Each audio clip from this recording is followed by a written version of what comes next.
കർക്കിടകത്തിലെ രാമായണ മാസാചരണം അതിൻ്റെ പൊരുളും പാരമ്പര്യവും തേടുകയാണ് ഇന്നത്തെ വീഡിയോയിലൂടെ. കേരളീയ കലണ്ടറിലെ കർക്കിടക മാസം വൈരുദ്ധ്യങ്ങൾ നിറഞ്ഞ ഒരു കാലഘട്ടമാണ്. ജീവൻ നൽകുന്നതും എന്നാൽ സംഹാരരൂപം പൂണ്ടേക്കാവുന്നതുമായ കാലവർഷത്തിൻ്റെ ഉഗ്രതാണ്ഡവം നടക്കുന്ന മാസം. ഈ സമയത്തെ കനത്ത മഴയും കാർഷിക വൃത്തിയുടെ സ്തംഭനവും കാരണം പഴയകാലത്ത് ഇത് പഞ്ഞമാസം എന്ന് അറിയപ്പെട്ടിരുന്നു.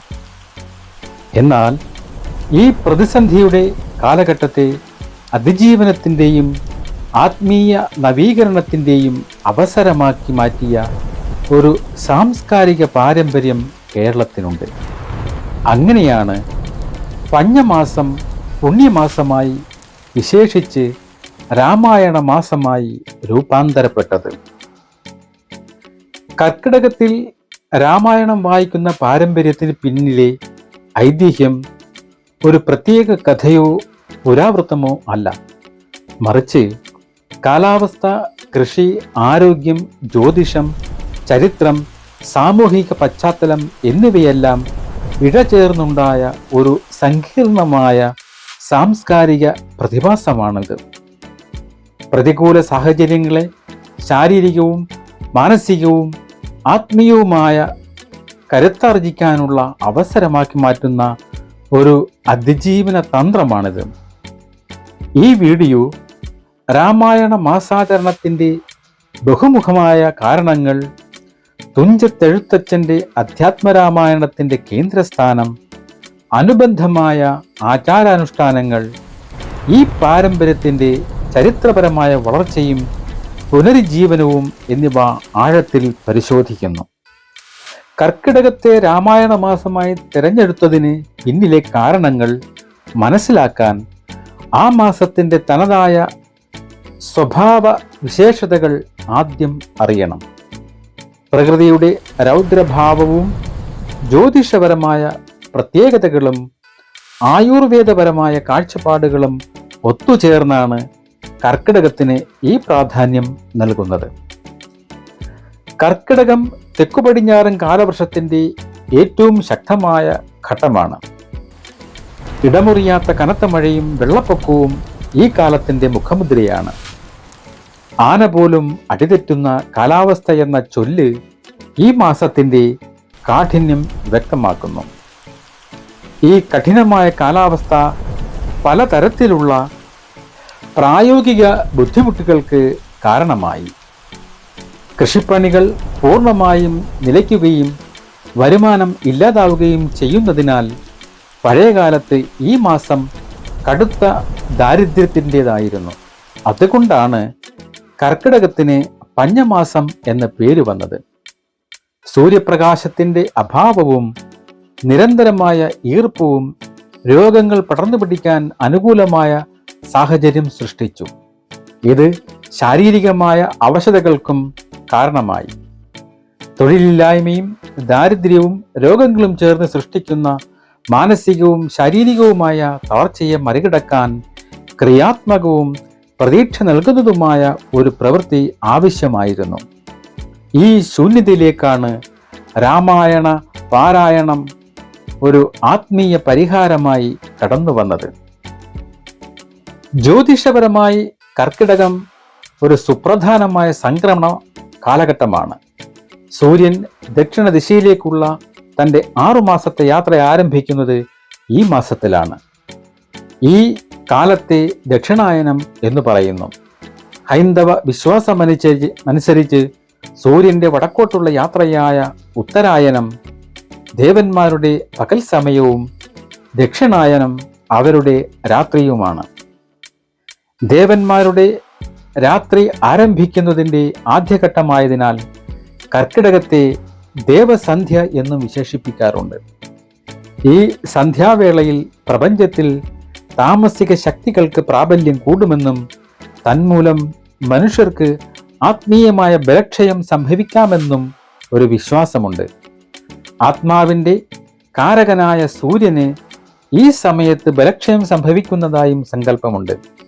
അതിനാൽ ഈ ദോഷങ്ങളെ മറികടക്കാൻ ഈശ്വര ഭജനവും പുണ്യഗ്രന്ഥ പാരായണവും അനിവാര്യമാണെന്ന് പൂർവികർ കരുതി. ഗ്രഹങ്ങളുടെ രാജാവായ സൂര്യൻ രാജ്ഞിയായ ചന്ദ്രന്റെ രാശിയെ കർക്കിടകത്തിലൂടെ സഞ്ചരിക്കുന്ന ഈ കാലയളവ് ആത്മീയമായ കവചം തീർക്കേണ്ട സമയമായാണ് കണക്കാക്കപ്പെടുന്നത്.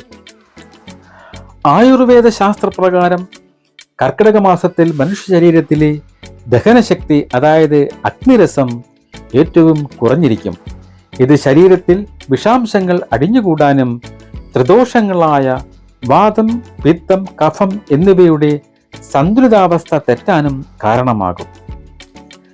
ഈ കാരണത്താൽ ശരീര ശുദ്ധീകരണത്തിനും പുനരുജ്ജീവനത്തിനും ഏറ്റവും അനുയോജ്യമായ സമയമായി കർക്കിടകത്തെ ആയുർവേദം കണക്കാക്കുന്നു. ഈ സമയത്ത് ശരീരം ഔഷധങ്ങളെയും ചികിത്സകളെയും എളുപ്പത്തിൽ സ്വീകരിക്കും. അതുകൊണ്ടാണ് കർക്കിടക ചികിത്സ എന്നറിയപ്പെടുന്ന എണ്ണ തേച്ചുള്ള കുളി, കിഴി, പിഴിച്ചിൽ, പഞ്ചകർമ്മ ചികിത്സകൾ എന്നിവയ്ക്ക് ഈ മാസം പ്രാധാന്യം നൽകുന്നത്. ദഹിക്കാൻ പ്രയാസമുള്ള മത്സ്യമാംസാദികൾ ഒഴിവാക്കി ലഘുവായ ആഹാരം ശീലിക്കാൻ നിർദ്ദേശിക്കുന്നതും ഇതേ കാരണം കൊണ്ടാണ്. ഈ ആരോഗ്യ പരിപാലനത്തിന്റെ ഭാഗമായാണ് ഔഷധ ഗുണങ്ങളുള്ള കർക്കിടക കഞ്ഞി ഒരു പ്രധാന അനുഷ്ഠാനമായി മാറിയത്. ഈ 3 തരത്തിലുള്ള വെല്ലുവിളികളും, അതായത് ഭൗതികം, ആത്മീയ, ജ്യോതിഷം, ശാരീരികം എന്നിവ പരസ്പരം ബന്ധപ്പെട്ടിരിക്കുന്നു. കാലാവസ്ഥയുടെ മോശം അവസ്ഥ മാനസികാരോഗ്യത്തെ ബാധിക്കുന്നു. ഇത് ശരീരത്തിന്റെ പ്രതിരോധ ശക്തിയെ ദുർബലമാക്കുന്നു.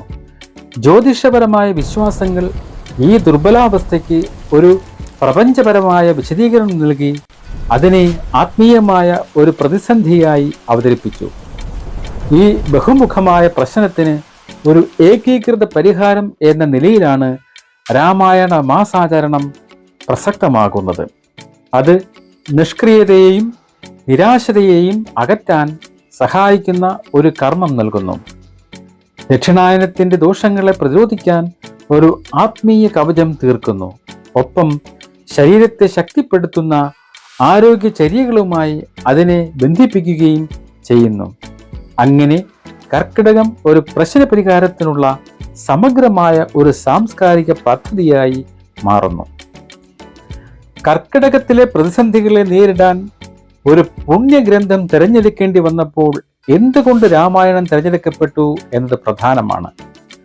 അതിൻ്റെ തിരഞ്ഞെടുപ്പിലും പാരായണ രീതിയിലും ആഴത്തിലുള്ള വിശ്വാസങ്ങളും ലക്ഷ്യങ്ങളുമുണ്ട്. രാമായണത്തെ കേവലം ഒരു ഇതിഹാസ കാവ്യമായിട്ടല്ല, മറിച്ച് ദേവതുല്യമായ ശക്തിയുള്ള ഒരു ദിവ്യ ഗ്രന്ഥമായിട്ടാണ് പാരമ്പര്യം കാണുന്നത്.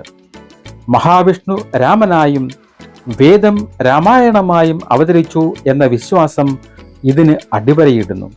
അതിനാൽ രാമായണ പാരായണം വേദപാരായണത്തിന് തുല്യമായ ഫലം നൽകുമെന്നും കരുതപ്പെടുന്നു.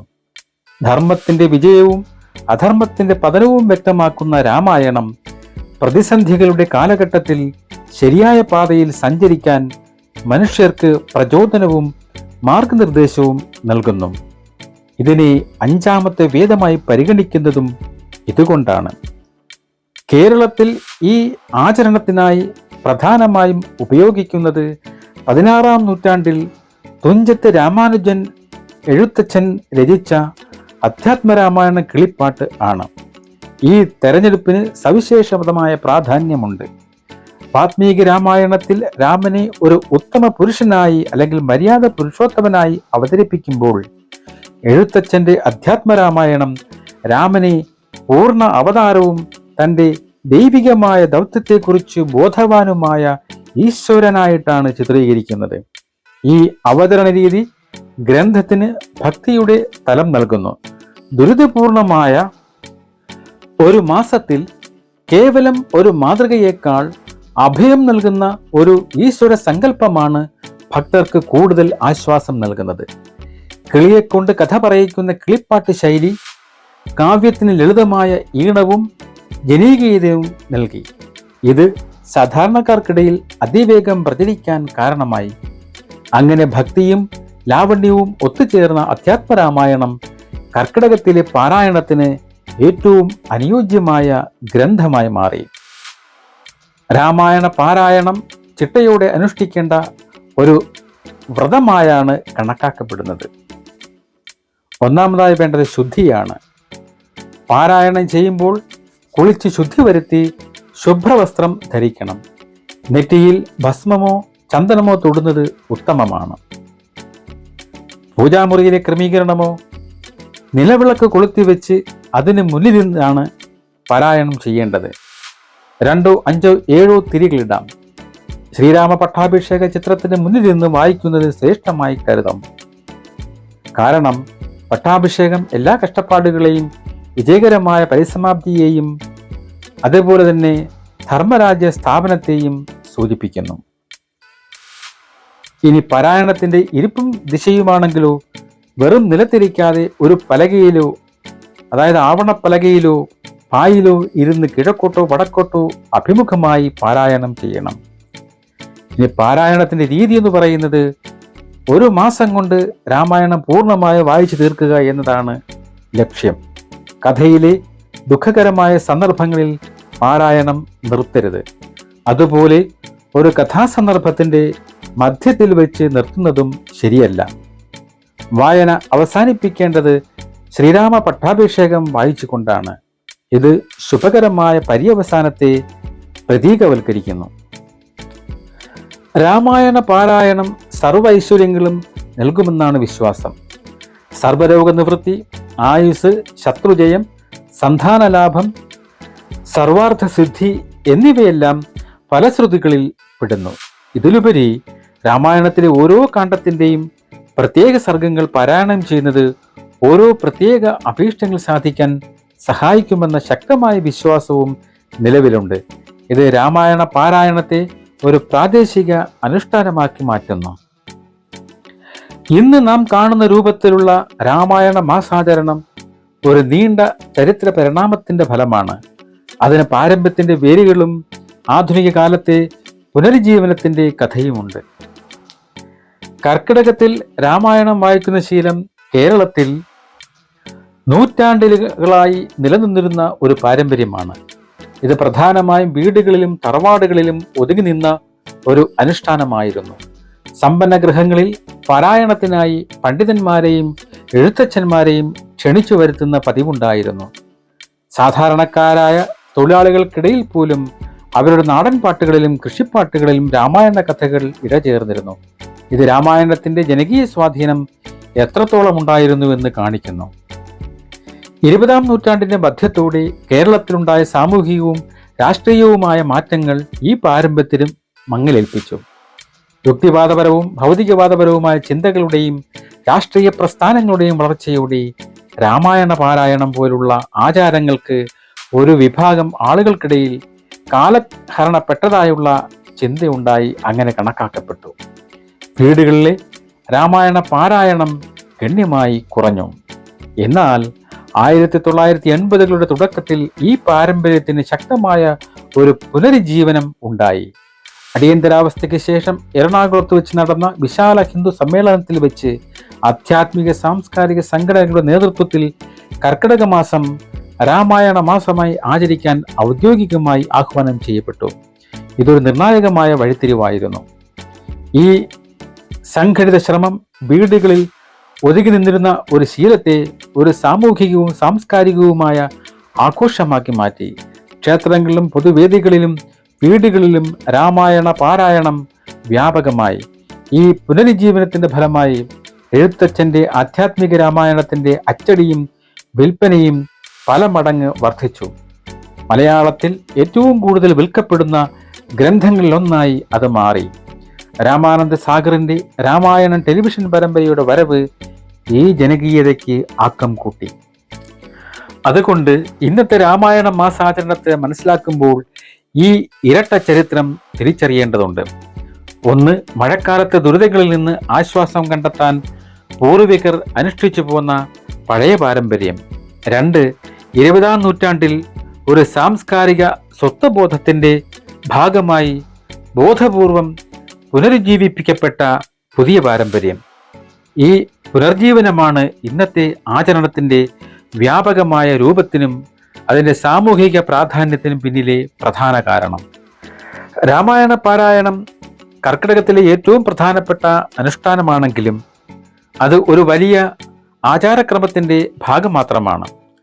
പിതൃസ്മരണ, ആരോഗ്യപരിപാലനം, കാർഷികാചാരങ്ങൾ എന്നിവയെല്ലാം ഇതിനോട് ചേർന്ന് വരുന്നു. കർക്കിടകത്തിലെ അമാവാസി, അതായത് കറുത്ത വാവ് ദിവസം പിതൃക്കൾക്ക് ബലിയിടുന്നതിന് ഏറ്റവും പ്രധാനപ്പെട്ട ദിവസമായി കണക്കാക്കപ്പെടുന്നു. മരിച്ചുപോയ പൂർവികർക്ക് വേണ്ടിയുള്ള ഈ കർമ്മം അവരുടെ ആത്മാവിന് ശാന്തി നൽകുമെന്നും അതുവഴി കുടുംബത്തിന് ശ്രേയസ് ഉണ്ടാകുമെന്നും വിശ്വസിക്കപ്പെടുന്നു. കർക്കിടകത്തിലെ ആത്മീയ ശുദ്ധീകരണ പ്രക്രിയയിൽ പിതൃക്കളെ സ്മരിക്കുന്നതിനും പ്രീതിപ്പെടുത്തുന്നതിനും ഈ അനുഷ്ഠാനം സഹായിക്കുന്നു. ശരീരത്തെയും മനസ്സിനെയും ഒരേപോലെ ശുദ്ധീകരിക്കാനും ബലപ്പെടുത്താനും ലക്ഷ്യമിട്ടിട്ടുള്ളതാണ് കർക്കിടക ചികിത്സ. കർക്കിടകത്തിലെ ആരോഗ്യ പരിപാലനത്തിൻ്റെ മുഖ്യ ഘടകമാണ് ഔഷധക്കഞ്ഞി അഥവാ കർക്കിടകക്കഞ്ഞി. ഞവരയരി പോലുള്ള പ്രത്യേകതരം അരിയും ശരീരത്തിന് പ്രതിരോധശേഷി നൽകാൻ, ദഹനവും മെച്ചപ്പെടുത്താനും സഹായിക്കുന്ന നിരവധി പച്ചമരുന്നുകളും സുഗന്ധി വ്യഞ്ജനങ്ങളും ചേർത്താണ് ഇത് തയ്യാറാക്കുന്നത്. കഞ്ഞി കുടിക്കുന്ന ദിവസങ്ങളിൽ മത്സ്യമാംസാദികൾ, മദ്യം എന്നിവ ഒഴിവാക്കി പഥ്യം ആചരിക്കുന്നത് ചികിത്സയുടെ ഫലം വർദ്ധിപ്പിക്കുമെന്ന് കരുതുന്നു. കർക്കിടക മാസത്തിൽ സവിശേഷമായ പ്രാധാന്യമുള്ള 10 ചെടികളാണ് ദശപുഷ്പങ്ങൾ. ഇവയുടെ ഇലകൾക്കാണ് പൂക്കളേക്കാൾ പ്രാധാന്യം. സ്ത്രീകൾ ഐശ്വര്യത്തിനും സൗഭാഗ്യത്തിനുമായി ദശപുഷ്പങ്ങൾ മുടിയിൽ ചൂടുന്നു. കർക്കിടക കഞ്ഞിയിലും മറ്റ് ആയുർവേദ മരുന്നുകളിലും ഇവ പ്രധാന ചേരുവകളാണ്. ഓരോ പുഷ്പത്തിനും ഓരോ ദേവതയുണ്ടെന്നും പ്രത്യേക ഔഷധ ഗുണങ്ങളുണ്ടെന്നും വിശ്വസിക്കപ്പെടുന്നു. ദശപുഷ്പങ്ങളിൽ ഉൾപ്പെട്ട ചെടികളാണ് കറുക, മുക്കൂറ്റി, ചെറുള, കയ്യോന്നി, പൂവാങ്കുറുന്തൽ, നിലപ്പന, ഉഴിഞ്ഞ, മുയൽച്ചെവിയൻ, വിഷ്ണുക്രാന്തി, തിരുതാളി. കർക്കിടകത്തിൻ്റെ അവസാനത്തോടെ ക്ഷാമത്തിൻ്റെ നാളുകൾ കഴിഞ്ഞ് സമൃദ്ധിയുടെ ചിങ്ങമാസത്തെ വരവേൽക്കുന്നതിൻ്റെ ഭാഗമായുള്ള കാർഷികാചാരങ്ങൾ നടക്കുന്നു. ഇല്ലം നിറ എന്ന ചടങ്ങ് ഇതിൽ പ്രധാനമാണ്. പുതുതായി വിളവെടുത്ത നെൽക്കതിരുകൾ ആചാരപൂർവ്വം വീട്ടിലേക്ക് എഴുന്നള്ളിച്ചു കൊണ്ടുവരുന്നു. ഇല്ലം നിറ, വല്ലം നിറ, പത്തായം നിറ എന്ന് പ്രാർത്ഥിച്ചുകൊണ്ട് ഈ കതിരുകൾ പൂജാമുറിയിലും വീടിൻ്റെ ഉമ്മറത്തും ധാന്യപ്പുരയിലും തൂക്കിയിടുന്നു. ഇത് വരാനിരിക്കുന്ന കാർഷിക സമൃദ്ധിയുടെ പ്രതീകമാണ്. ഇതിൻ്റെ തുടർച്ചയായി പുതിയ നെല്ലിൻ്റെ അരി ഉപയോഗിച്ച് പായസം വെച്ച് ദേവന് നിവേദിക്കുകയും കുടുംബാംഗങ്ങൾ കഴിക്കുകയും ചെയ്യുന്ന ചടങ്ങാണ് പുത്തരി. കർക്കിടക മാസത്തിൽ നടത്തുന്ന ഒരു പ്രധാന തീർത്ഥാടനമാണ് നാലമ്പല ദർശനം. ശ്രീരാമൻ, ഭരതൻ, ലക്ഷ്മണൻ, ശത്രുഘ്നൻ എന്നിവരുടെ ക്ഷേത്രങ്ങളിൽ ഒരേ ദിവസം ദർശനം നടത്തുന്നത് ദുരിതമോചനത്തിനും പുണ്യത്തിനും കാരണമാകുമെന്ന് വിശ്വസിക്കപ്പെടുന്നു. അതായത് ശ്രീരാമൻ്റെ തൃപ്രയാർ, ഭരതൻ്റെ ഇരിങ്ങാലക്കുട ക്ഷേത്രം, ലക്ഷ്മണൻ്റെ മുഴിക്കുളം ക്ഷേത്രം, അതുപോലെ ശത്രുഘ്നൻ്റെ പായമ്മൽ ക്ഷേത്രം എന്നിവയാണ് ഈ നാലമ്പല ദർശനത്തിൽ ഉൾപ്പെടുന്ന ക്ഷേത്രങ്ങൾ. ഈ അനുഷ്ഠാനങ്ങളെല്ലാം ചേർന്ന് ഒരു പൂർണ്ണമായ കാലചക്രത്തെയാണ് രൂപപ്പെടുത്തുന്നത്. ഇത് ക്ഷാമത്തിൽ നിന്ന് സമൃദ്ധിയിലേക്കുള്ള ഒരു മാറ്റത്തെ അടയാളപ്പെടുത്തുന്നു. ഈ പ്രക്രിയയുടെ ഓരോ ഘട്ടവും ആസൂത്രിതമാണ്. രാമായണ പാരായണത്തിലൂടെ മാനസികവും ആത്മീയവുമായ ശുദ്ധീകരണം നടക്കുന്നു. കർക്കിടക ചികിത്സയിലൂടെ ശാരീരികമായ ശുദ്ധീകരണവും ബലപ്പെടുത്തലും സംഭവിക്കുന്നു. വാവ് ബലിയിലൂടെ പിതൃപരമ്പരയുടെ ശുദ്ധീകരണവും നടക്കുന്നു. ഇങ്ങനെ സർവ്വതലങ്ങളിലും ശുദ്ധീകരണം നടത്തിയ ശേഷമാണ് സമൃദ്ധിയെ വീട്ടിലേക്ക് ക്ഷണിക്കുന്ന ഇല്ലം നിറ നടത്തുന്നത്. ശുദ്ധീകരിക്കപ്പെട്ട ശരീരത്തിലും മനസ്സിലും ഗൃഹത്തിലുമാണ് ഐശ്വര്യം കുടികൊള്ളുക എന്ന വിശ്വാസമാണ് ഇതിനു പിന്നിൽ. ഈ വിശാലമായ കാഴ്ചപ്പാടിൽ രാമായണ മാസാചാരണം ഈ മഹത്തായ പരിവർത്തന പ്രക്രിയയ്ക്ക് ഊർജം പകരുന്ന ആത്മീയ ചാലകശക്തിയായി വർത്തിക്കുന്നു. കർക്കിടക മാസത്തെ രാമായണ മാസമായി ആചരിക്കുന്നതിന് പിന്നിലെ ഐതിഹ്യം ഒരു ഒറ്റപ്പെട്ട കഥയല്ല, മറിച്ച് കേരളത്തിൻ്റെ വിശാലമായ ഭൂപ്രകൃതി, കാലാവസ്ഥ, കാർഷിക സംസ്കാരം, ആയുർവേദ പാരമ്പര്യം, ജ്യോതിഷ വിശ്വാസങ്ങൾ, ആഴത്തിലുള്ള ആത്മീയ കാഴ്ചപ്പാടുകൾ എന്നിവയെല്ലാം ചേർന്നൊരുക്കിയ ഒരു സാംസ്കാരിക പ്രതിരോധ സംവിധാനമാണ്.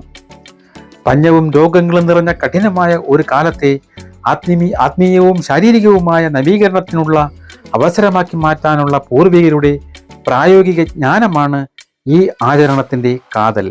മനസ്സിനെ പുണ്യഗ്രന്ഥ പാരായണത്തിൽ വ്യാപൃതമാക്കിയും ശരീരത്തെ ഔഷധ സേവയിലൂടെ ബലപ്പെടുത്തിയും പിതൃക്കളെ സ്മരിച്ചും വരാനിരിക്കുന്ന സമൃദ്ധിയെ വരവേൽക്കാൻ ഒരുങ്ങിയും കർക്കിടകത്തെ അതിജീവിക്കുക മാത്രമല്ല, അതിൽ നിന്ന് കൂടുതൽ കരുത്തോടെ പുറത്തു വരിക എന്നതായിരുന്നു ലക്ഷ്യം.